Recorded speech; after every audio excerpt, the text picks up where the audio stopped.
Dans cette vidéo, on va faire un exercice de synthèse.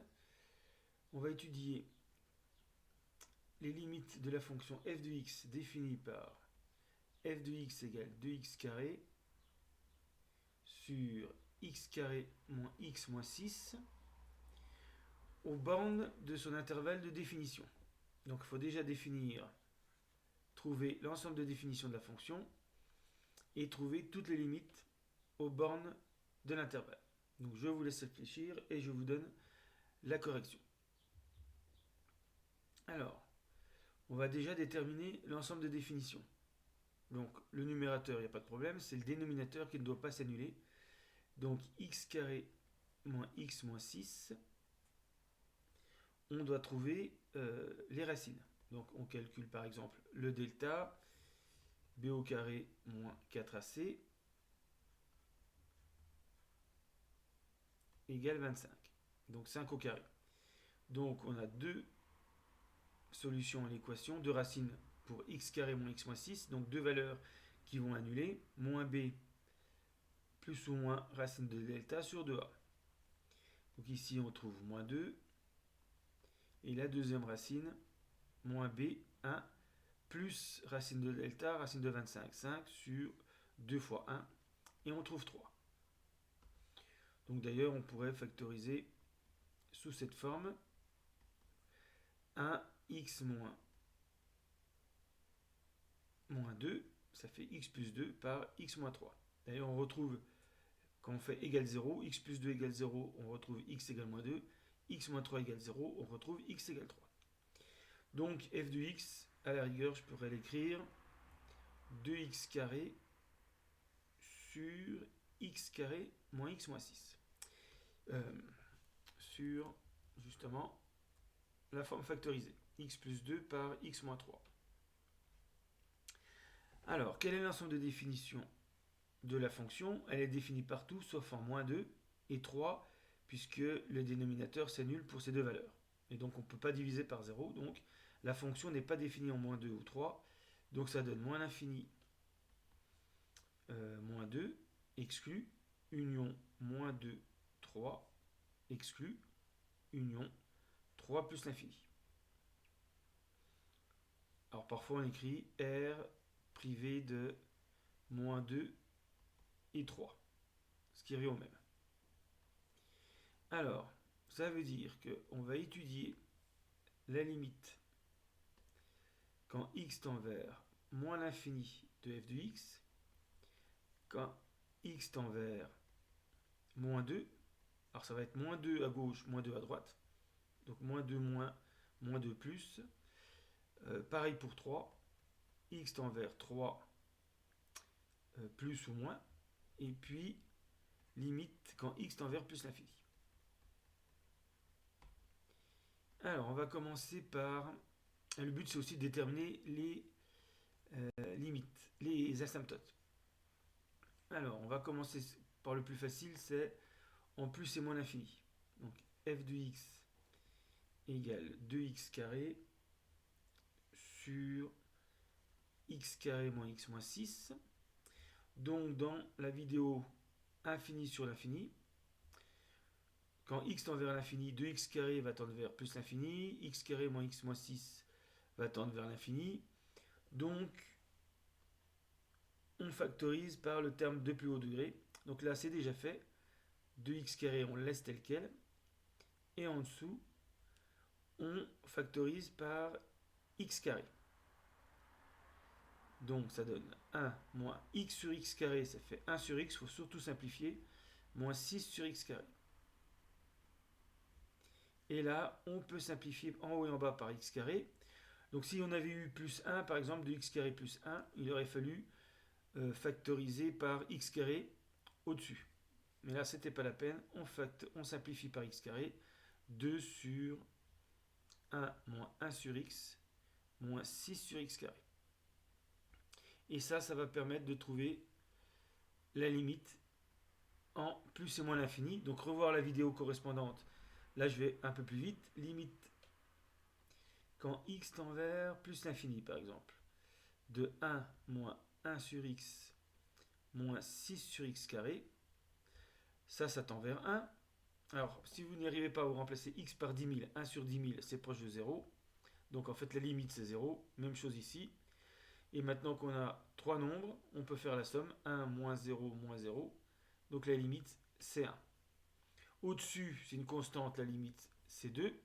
Conclusion, limite quand x tend vers plus l'infini de f de x, 2. Ici, ça tend vers 1. 2 sur 1, ça fait 2. Alors, en moins l'infini, ça ne change rien. 1, 0, 0, c'est pareil. Donc, ça marche aussi en moins l'infini. Et donc, cette limite assure que la fonction admet, la courbe de la fonction admet une asymptote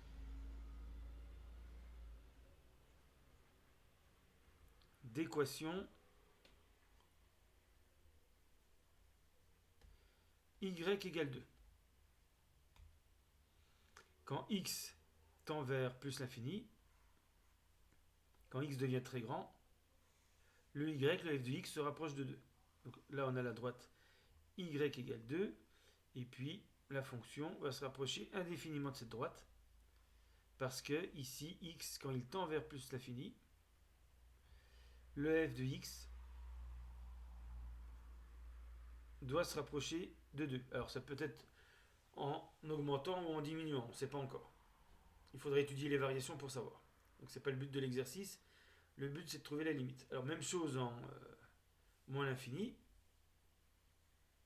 Donc on ne sait pas ce qui se passe au milieu, mais à un moment, en moins l'infini, la courbe va se rapprocher de la droite. Alors c'est pareil, hein, ça peut être comme ceci. Ça peut même être, pour des fonctions plus compliquées, par ondulation successive, mais tout en se rapprochant de la droite. Alors, voilà pour moins l'infini et plus l'infini. Il reste les limites en 2, moins 2 et 3. Donc là, on va voir ce que ça donne. F de x égale 2x carré sur x carré moins x moins 6, ou bien 2x carré, c'est bien d'avoir les racines aussi, x plus 2 par x moins 3. Alors, quand x tend vers moins 2, 2x carré tend vers 8, et bien sûr limite quand x tend vers moins 2 de x carré moins x moins 6, si on remplace x par moins 2, on le voit ici, comme ce sont des racines du polynôme du second degré, ça fait 0.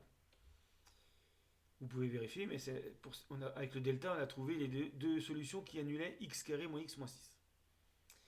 Alors le problème, c'est que quand on a 8 sur 0, on ne sait pas si c'est... Là, ça tend vers 8, là, ça tend vers 0, et puis 8 sur 0, ben, c'est plus ou moins l'infini. Il faut connaître le signe de x carré moins x moins 6. Même chose, si on fait limite quand x tend vers 3,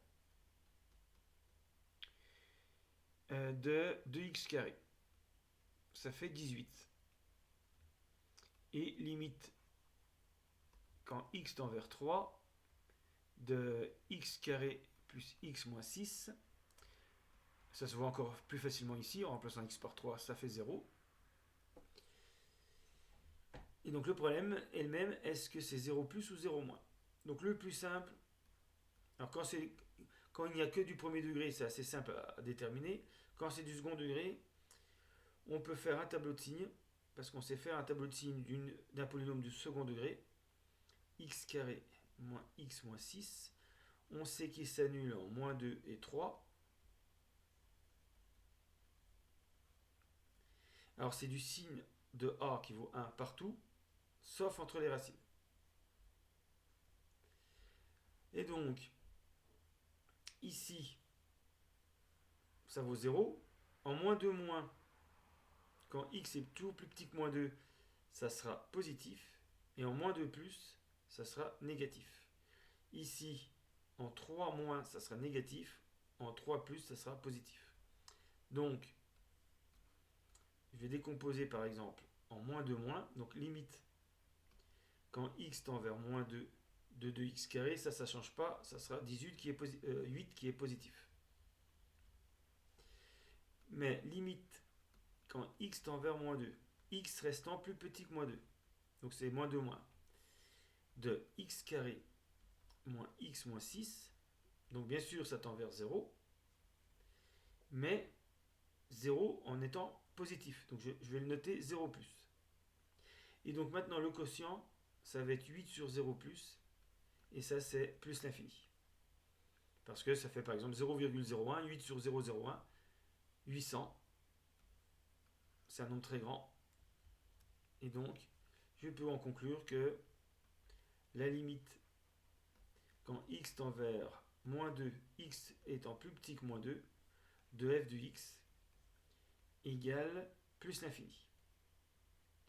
Par contre, en moins 2 plus, là je vais trouver, si je prends ici x plus grand que moins 2, donc en moins 2 plus, là je vais trouver 0 moins. Donc je ne refais pas tout, 8 sur 0 moins, moins l'infini. Et donc la limite, quand x tend vers moins 2, x étant plus grand que moins 2, de f de x égale moins l'infini. Ce qui veut dire que je vais avoir une asymptote verticale d'équation x égale moins 2. On refait la même chose en 3. Alors cette fois-ci, il n'y a pas d'inversion. En 3, plus petit que 3, c'est 0 moins. Donc, je reprends le même calcul que pour moins 2. Limite, quand x tend vers 3, on l'a vu, de 2x carré égale 3 au carré fois 2, 18. Ensuite, limite, quand x tend vers... Alors, je vais mettre directement 3 moins. C'est-à-dire x plus petit que 3, x carré moins x moins 6, c'est 0 moins. D'après le tableau, ici, 0 moins. Et donc, 18 sur 0 moins, ça fait moins l'infini. Ce qui veut dire que la limite, quand x tend vers 3, x plus petit que 3, 3 moins, de f de x égale moins l'infini. Et par contre, en 3 plus, ça va faire 0 plus. Je ne refais pas le calcul. Limite, quand x tend vers 3, x plus grand que 3, de f de x égale plus l'infini. Alors, ça veut dire que la droite d'équation x égale 3 est asymptote à la courbe. Alors, on va résumer tout ça par un schéma. Alors, on a besoin, on trace d'abord les trois asymptotes. Donc, on a x égale moins 2.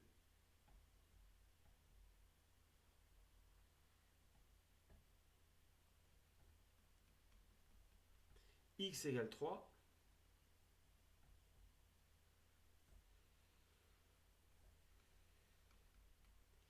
Et on a vu aussi une asymptote horizontale, y égale 2.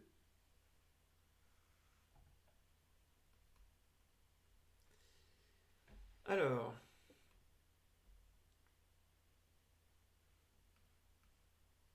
on va commencer par, parce que là on ne sait pas si on est au-dessus ou en dessous de la droite. On ne connaît pas les variations, donc on ne pourra faire qu'une allure approximative. On verra après avec GeoGebra. Alors, en 2 moins, on avait trouvé plus l'infini. Ici. Et en 2 plus, moins l'infini. En moins 2 plus et en moins 2 moins. Donc, plus l'infini, ça veut dire que à ce niveau-là, en moins 2 moins, on part ici. Donc sans doute qu'on va rester au-dessus, mais c'est pas sûr, il faudrait faire une étude approfondie, mais voilà à peu près l'allure de la courbe, sans doute. Sur moins l'infini, moins 2. Ici, on part de moins l'infini, et ici aussi moins l'infini. Et là, on part de plus l'infini. Et on arrive à 2 pour les autres limites. Donc voilà sans doute l'allure de la courbe. Et puis là, pour partir de moins l'infini jusqu'à plus l'infini, il y a sans doute un changement de variation. Alors là, c'est une allure vraiment approximative de la courbe, mais on doit retrouver toutes les limites qu'on a calculées précédemment. Voilà. Donc ici, on retrouve limite quand x tend vers moins l'infini de f de x égale 2. Ici, c'est la limite quand x tend vers plus l'infini de f de x égale 2. Et puis ici, c'est les limites quand x tend vers moins 2 de f de x égale l'infini. Donc en moins 2 moins, c'est plus l'infini. En moins 2 plus, c'est moins l'infini. Ici, limite quand x tend vers 3 de f de x égale l'infini. Donc c'est pareil. En 3 moins, c'est moins l'infini. En 3 plus, c'est plus l'infini. Alors, on va vérifier avec GeoGebra. Donc voilà la courbe plus précise. Donc, comme prévu, voilà, quand x, alors apparemment, oui, quand x tend vers moins l'infini, la courbe apparemment passe en dessous. Donc là, il fallait faire l'étude des variations pour être sûr, et finit par remonter jusqu'à l'asymptote. Donc c'est pas comme j'avais montré dans mon schéma. Ici, ça décroît, mais ça reste pas au-dessus de l'asymptote. Ça passe dessous, et après, ça va remonter. Il y a une variation qui est pas facile à trouver. Ici, ça remonte. Donc il faut sans doute faire l'étude des dérivés, de la dérivée de f pour trouver les variations, mais l'asymptote horizontale est là. Et en plus, l'infini, est-ce qu'on a le même phénomène? Apparemment non. Apparemment la courbe reste au-dessus et se rapproche de l'asymptote horizontale quand x tend vers plus l'infini. Et puis les asymptotes verticales en bleu, généralement c'est quand la fonction n'est pas définie qu'on se retrouve avec des asymptotes verticales. Alors il faut que ça tende vers plus ou moins l'infini. Donc là, en moins 2 moins, ici ça tend vers plus l'infini. En moins 2 plus, moins l'infini. 3 moins, moins l'infini. Et 3 plus l'infini. Voilà. Donc se méfier, pas confondre les limites avec les variations.